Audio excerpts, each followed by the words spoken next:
This is a recording of an article on Wikipedia and was recorded by user Popular Outcast.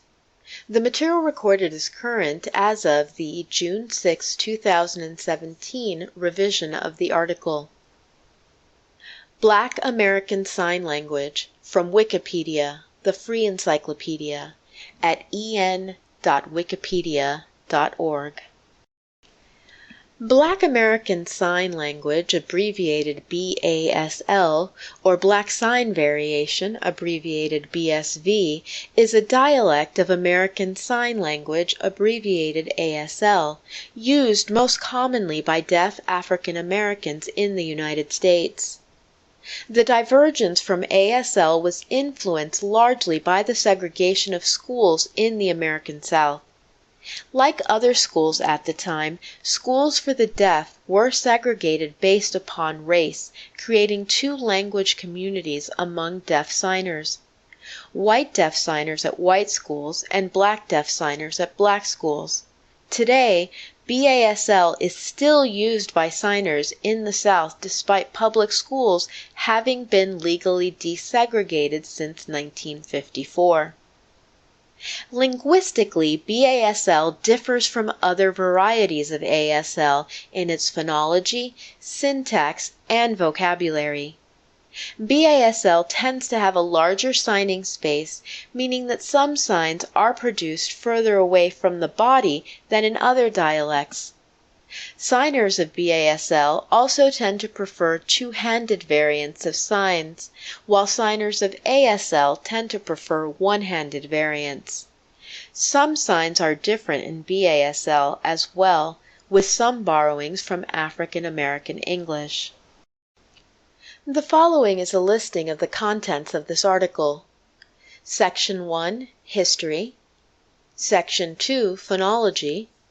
Section 3, Syntax. Section 4, Lexical Variation. Section 4.1, Borrowing from African American English. Section 5, See Also. Section 6, Notes. And Section 7, References. Section 1, History. Like many educational institutions for hearing children during the 1800s and early 1900s, schools for deaf children were segregated based on race. The first school for the deaf in the United States, the American School for the Deaf, ASD, was founded in 1817, but did not admit any black students until 1952. Of the schools for the deaf that were founded, few admitted students of color. Seeing a lack of educational opportunities for black deaf children, Platt Skinner founded the Skinner School for the Colored Deaf, Dumb, and Blind in 1856 in Niagara Falls, New York. Skinner described his school as, quote, "the first effort of its kind in the country. We receive and instruct those and only those who are refused admission to all other institutions and are despised on account of their color." End quote. The school moved to Trenton, New Jersey in 1860. After it closed in 1866, no northern state created an institution for black deaf children. Even after these states outlawed segregation by 1900, integration was sparse, as some institutions allowed black students and others did not. After the foundation and success of the American School for the Deaf, many other institutions for the deaf were founded throughout the country. Since schools, particularly in the South, were segregated, many Southern states created separate schools or departments for black deaf children. The first school established for black deaf children below the Mason-Dixon line opened in the District of Columbia in 1857. It remained segregated until 1958. The last Southern state to create an institution for black deaf children was Louisiana in 1938. Black deaf children became a language community isolated from white deaf children, with different means of language socialization, allowing for different dialects to develop.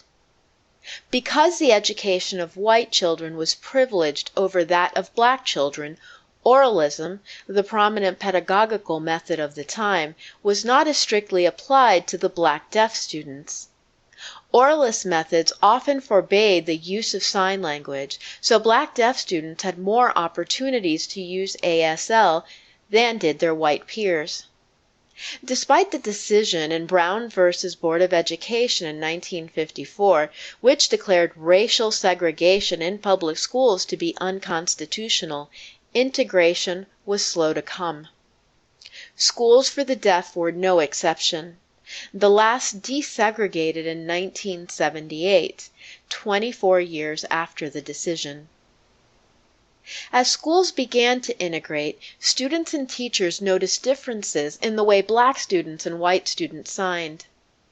Carolyn McCaskill, now professor of ASL and Deaf Studies at Gallaudet University, recalls the challenge of understanding the dialect of ASL used by her white principal and teachers after her segregated school of her youth integrated.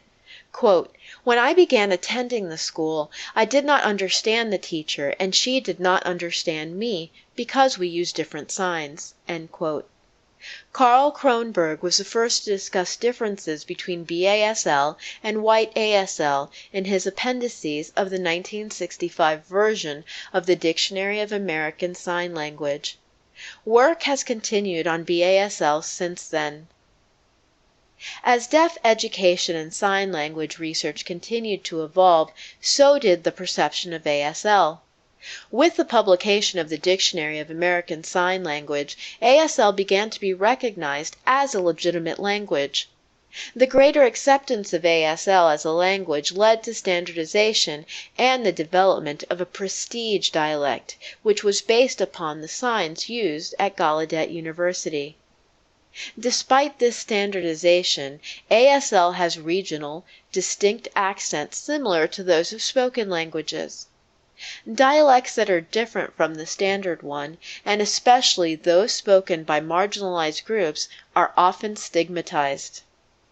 As a non-standard dialect, BASL is stigmatized by signers and considered to be inferior to prestige dialects of ASL. This difference in prestige has led BASL speakers to code switch to a prestige dialect when speaking with different groups of people, despite BASL being mutually intelligible with other dialects of ASL. This section of the article includes a table with title, Table of States with Black Deaf Schools. Please see the article for the list of states, when the white school was established, when the black school or department was established, and when integration occurred. Section 2. Phonology. When asked, many signers in the South gave anecdotal accounts of differences between the signing of black and white signers. These differences turned out to be aspects of the differing phonology of BASL. Among these accounts were claims that black signers had a larger signing space and used more two-handed signs. Investigation into these anecdotes has found correlations. When compared, black signers were more likely than were white signers to produce signs outside of the typical signing space and to use two-handed signs. Adverbs are more likely to use a larger signing space. Less marked forms, such as pronouns, determiners, plain verbs, and nouns, tend to be less likely to be produced outside the typical signing space. The selection of two-handed signs over one-handed signs was found to have systematic constraints on their production. When the sign could be produced with one or two hands, black signers often produced the variant that matched the handedness of the following sign. If the following sign was two-handed, they were more likely to produce a two-handed variant, while if the following sign was one-handed, they were more likely to produce the one-handed variant. The use of innovative one-handed forms, though, even in environments which favored them, did not exceed 50%. BASL signers further tend to favor lowered variants of side of forehead signs resulting in contact at the cheek. The sign no K-N-O-W, is usually produced by placing the fingers of a flat hand on the temple, but when lowered the fingers make contact with the cheek. Early research showed that BASL signers use these lowered forms at a rate of 53%, with grammatical category being the strongest constraint. Other conditioning environments for lowered signs depend on preceding location. For instance, signs produced in front of the body lead to lowered sign variants, while signs produced at the head cause signers to favor non-lowered forms. An image accompanies this section of the article with the caption, "The gray box represents the typical signing space of ASL. Signers of BASL are more likely to produce signs outside of this area than other signers."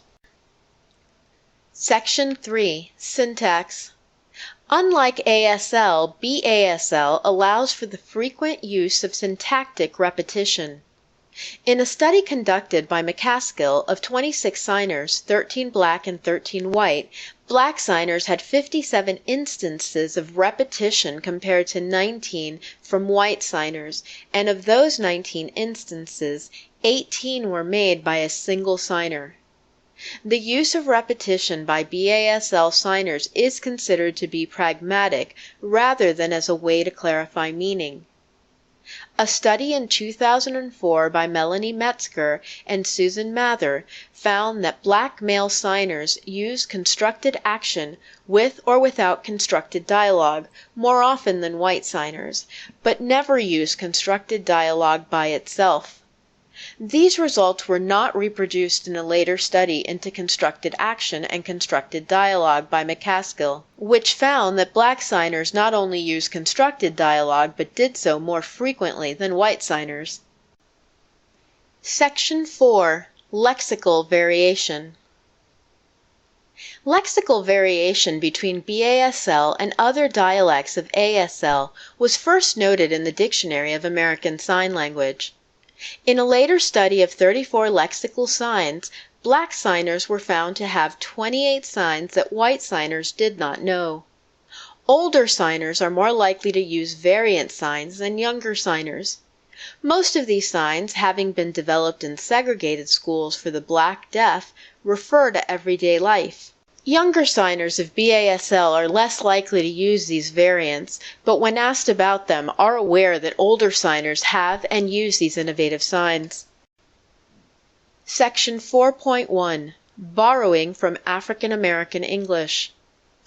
A body of work has arisen looking at the similarities between Black American Sign Language and African American English, or AAE, since both are language varieties marked by their use in African American communities. In 1998, John Lewis investigated the incorporation of aspects of AAE into BASL. He reported that during narrative storytelling by a black signer, there were, quote, ebonic shifts, end quote, marked by shifts in posture and rhythmicity, and by incorporating side-to-side head movement. He concluded that this, quote, songified, end quote, quality was related to the style of AAE. This finding was not reproduced by McCaskill, which he attributes to the nature of the speech acts. Lewis analyzed a narrative event while McCaskill used natural or elicited data. Lexical borrowing has been seen in BASL signers under age 3, which is likely due to the advances in mass media. Young signers would have more contact with AAE through movies, television, and the internet. When asked about distinctive features of their signing, black deaf signers tended to identify a number of idioms borrowed from AAE. Some were literal translations, such as "I feel you" or "girl, please," which are signed the standard way but have meanings different from their literal interpretation. Other loan words modified existing signs, such as "stop tripping," which took the bent V hand shape of trip and moved it up to the head to indicate a new meaning of, quote, "stop imagining things," end quote. An image accompanies this section of the article with the caption, "The bent V hand shape used in the sign 'stop tripping.'" Section 5. See also. More information about this genre can be found in an article titled Social Linguistics of Sign Languages, and in the article Varieties of American Sign Language. There are references available in the written form of this article. Please be sure to verify information found on Wikipedia using the references provided or cross-referencing the information yourself. This sound file and all text in the article are licensed under the GNU Free Documentation License, available at www.gnu.org/copyleft/fdl.html.